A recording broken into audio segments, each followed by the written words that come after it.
Herkese merhabalar. Şimdi sıra güneş saati etkinliğini gerçekleştirmede. Bunun için önce pusulamızı Gnome üçgenindeki True North gözüken yerle aynı hizaya getiriyoruz. Sonrasında artık tek yapmamız gereken Gnome üçgeninin hipotenüs gölgesi uzunluğunu kaydetmekte. Ve bizim ekstradan bir de nesne belirledik. Nesnemiz kalem oldu. Kalemin gölge boyunu yine her 15 dakikada bir kaydedeceğiz.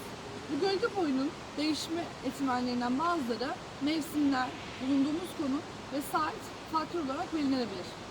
Bizim şimdi Gnome üçgeninin uzunluğuna baktığımız zaman gölge boyunun yerel saatle farklılık gösterebilir. Ankara ile Iğdır arasında 52 dakikalık bir zaman dilimi farkı vardır. Bu yüzden şu anki saatle bizim ölçeceğimiz saat arasında farklılık olacaktır. Şimdi Gnome üçgeninin gölgesinin uzunluğunu ölçelim. Hipotenüse cetvelimizi koyalım.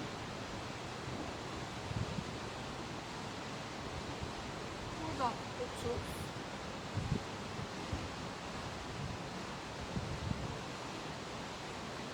30. ...50 santimlik bir ölçüm meydana geldi.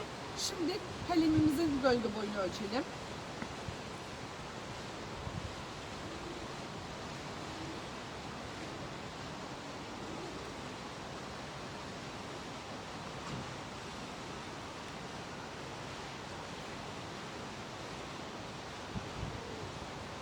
Burada da 75 santim bir ölçüm kaydettik.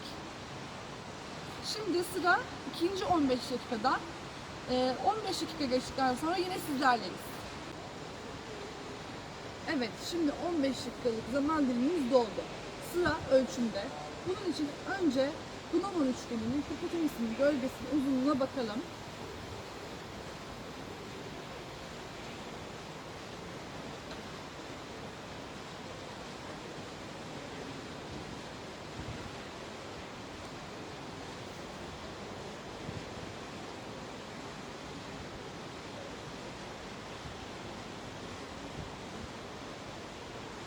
Burada 43 santimlik bir ölçüm var.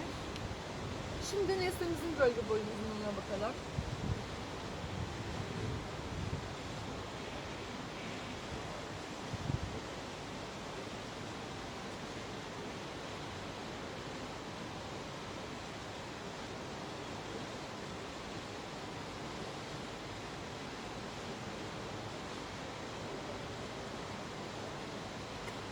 Burada da 58 santimlik bir ölçüm yaptık.